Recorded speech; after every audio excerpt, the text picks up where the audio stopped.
Evaluate the following expression. Sine of arc cosine meaning inverse cosine, of 3/5. So when we take the trigonometric function, sine, cosine, tangent of something, we're taking the sine of an angle. In this case, I'm just going to call it theta.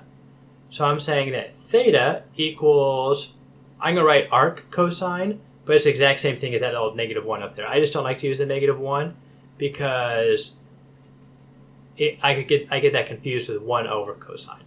So I just find it less confusing. Anyway, so theta equals arc cosine of 3/5. To get rid of that arc cosine, since it's the inverse of the cosine, we're just going to take the cosine of both sides. So cosine of theta, cosine of arc cosine. This becomes 1, and so we get cosine of theta equals 3/5. So what we're going to do is cosine of 3/5 represents a triangle. So I'm going to draw that triangle. So we've got this triangle right here.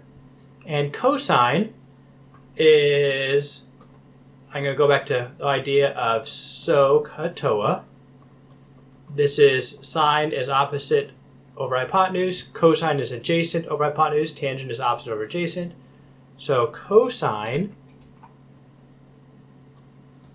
of theta equals adjacent over hypotenuse.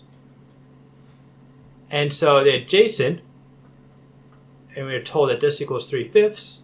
Therefore, adjacent equals 3, and hypotenuse is 5.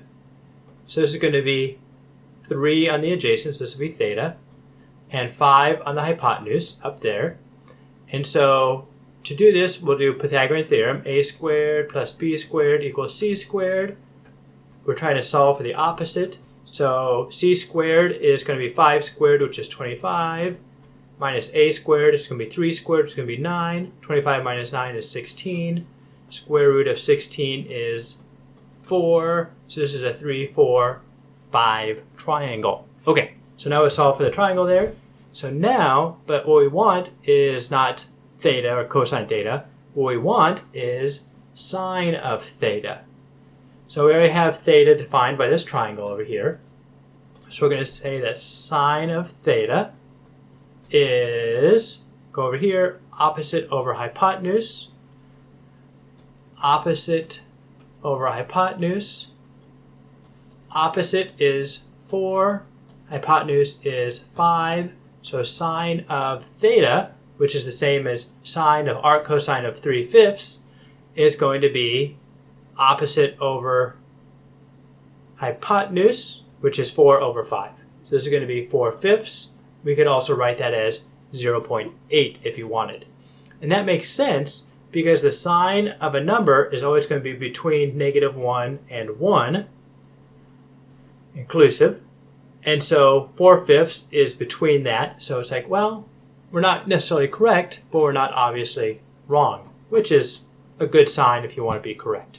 So that's how I approach these kind of problems. Hope that helped. See you on the next one.